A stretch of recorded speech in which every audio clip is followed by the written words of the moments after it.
Bonjour, bienvenue dans notre nouvelle semaine de cours. Alors cette semaine, nous allons voir en détail un schéma directeur, un plan directeur, un schéma directeur d'urbanisme. Vous l'appelez comme vous voulez. On a vu que les SDO, les SDU, les plans directeurs urbains sont à peu près tous des outils qui se valent. On va aujourd'hui prendre un exemple d'un plan directeur et on va comme ça, au cours de la semaine, creuser petit à petit par les différentes étapes de ce plan directeur. Donc on va vraiment, step by step, essayer de comprendre ce qu'il y a derrière ces plans et de comment on va faire ces plans. Alors on va prendre une ville, vous verrez laquelle tout à l'heure, mais finalement, peu importe la ville. On a pris cette ville-là, ça aurait pu être une autre. Ce qui nous intéresse, nous, c'est de voir quelle méthode on utilise aujourd'hui pour planifier la ville. Alors on devra passer par les différentes phases du plan. Alors il y a à la fois des phases qui sont des phases un peu techniques, méthodologiques, et finalement on aboutit à une dernière phase qui sera celle du schéma lui-même. C'est un plan avec un descriptif. Mais avant ça, on fait d'abord ce qu'on appelle un rapport d'établissement. Quand il y a un mandat, quand il y a une possibilité de faire un plan, on doit faire un rapport d'établissement. On peut l'appeler différemment, c'est la manière la plus usuelle d'appeler cette toute première phase, où on pose le cadre et où on va dire qui va faire quoi et quand, avec quelle méthode. Et ça, on va poser le cadre général qui, en principe, répond à des termes de référence, puisque si vous êtes en train de faire un schéma directeur, c'est que vous avez répondu à un appel d'offres, vous avez répondu à ces termes de référence. Et donc, le premier travail, c'est de mettre les choses à plat, de voir quelles sont les données qui existent, quelles sont les données qui manquent, quelles sont les données qu'on va devoir aller chercher. Toutes ces choses-là, on le met dans un rapport d'établissement qui est une sorte de feuille de route de l'ensemble du processus pour le plan. Deuxième étape, c'est l'étude diagnostique. On fait un diagnostic. C'est comme lorsqu'on a une personne malade, on va voir l'état de santé du malade. Là, on va voir finalement l'état de santé de la ville qu'on va traiter.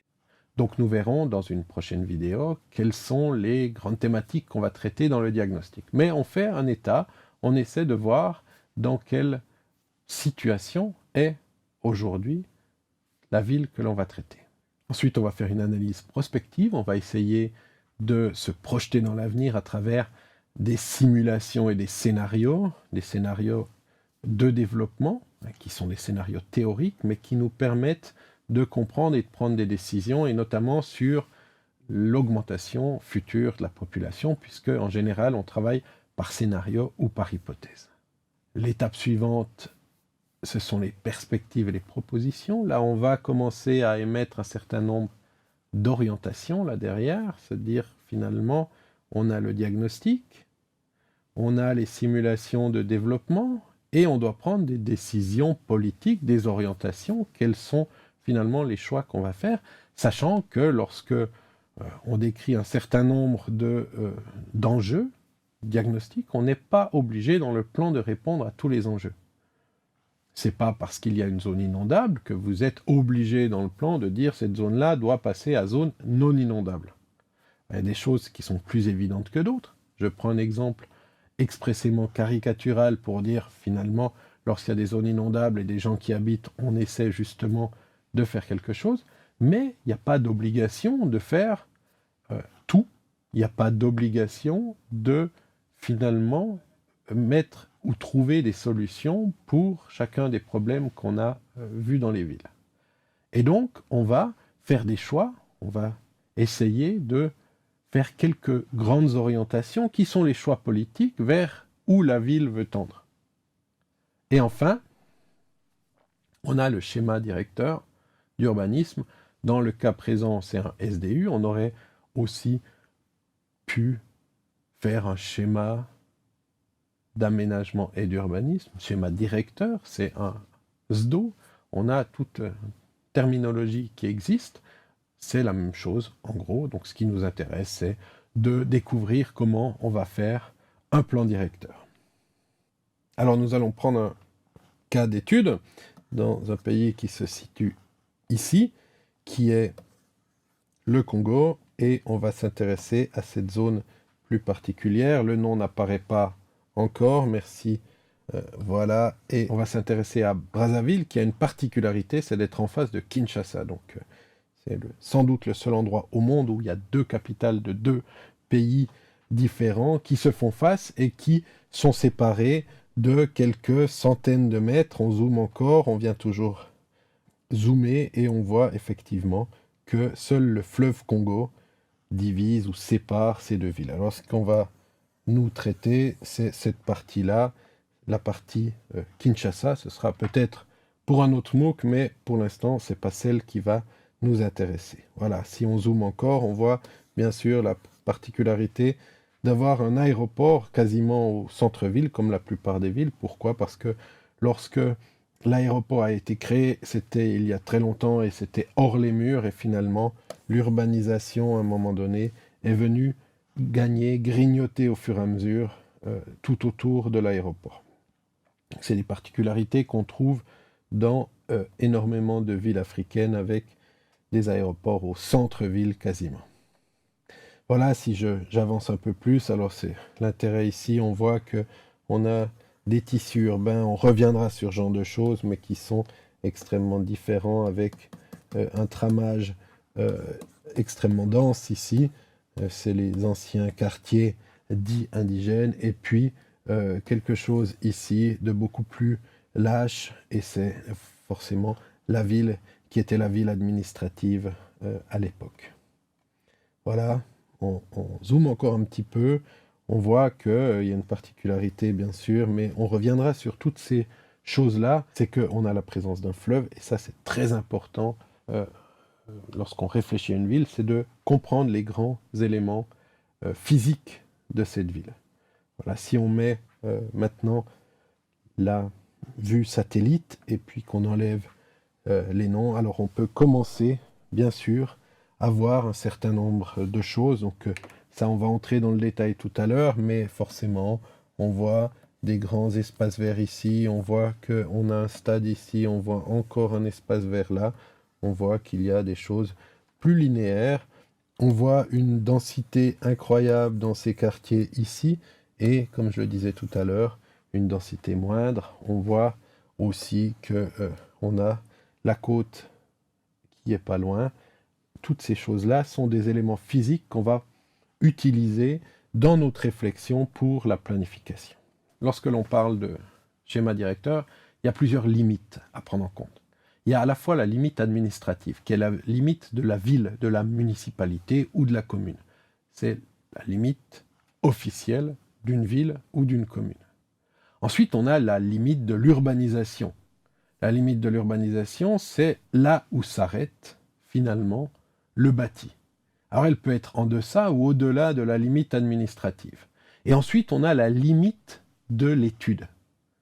C'est celle qu'on utilise pour le schéma directeur, qui est en principe beaucoup plus grande que la limite administrative et qui peut contenir tous les développements dans les 20 prochaines années. Cette limite d'étude est une limite pour la réflexion de l'étude, mais elle n'a pas de valeur juridique ou administrative propre. On a une première limite qui est la limite de l'urbanisation. Cette limite de l'urbanisation, c'est finalement où s'arrête le bâti.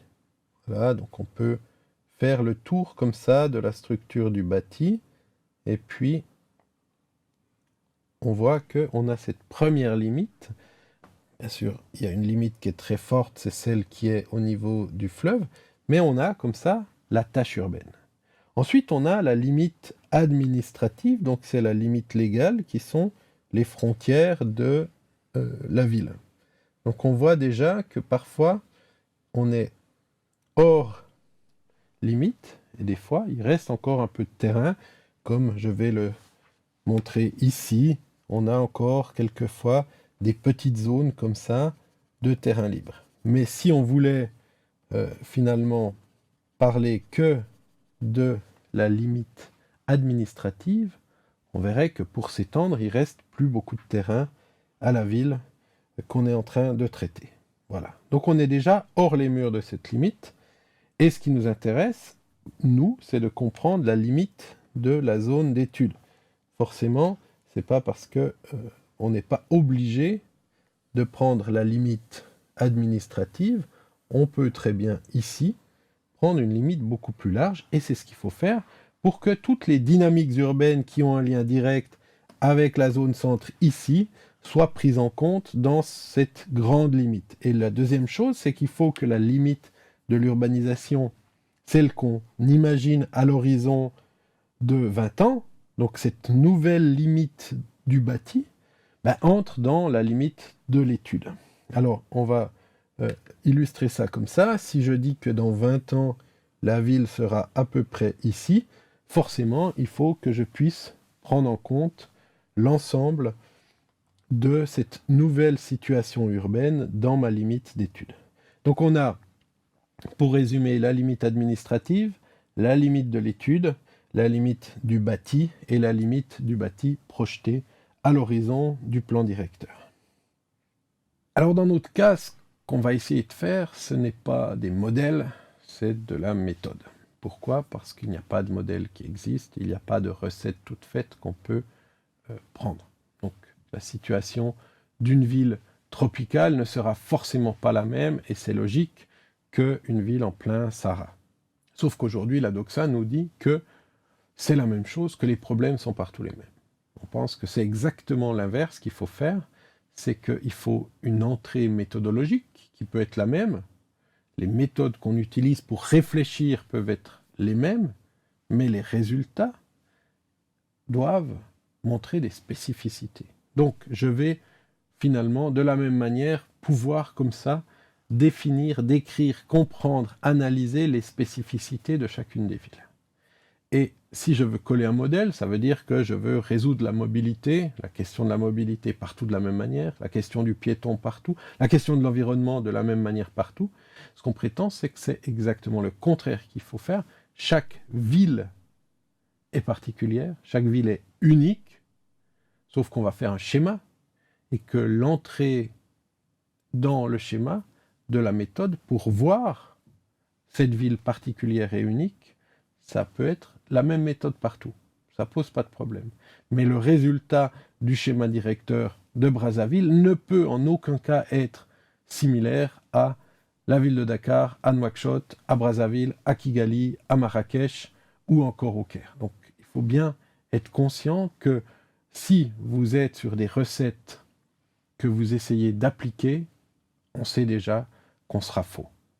Et même si on a l'impression que ce sont les mêmes voitures partout qui roulent sur les mêmes routes défoncées, on se rend vite compte que les comportements, les usages sont extrêmement différents et dépendent des questions sociales, des questions culturelles, mais aussi des questions climatiques et des questions morphologiques de la ville. Donc on aimerait vraiment qu'on puisse prendre en compte toutes ces choses-là.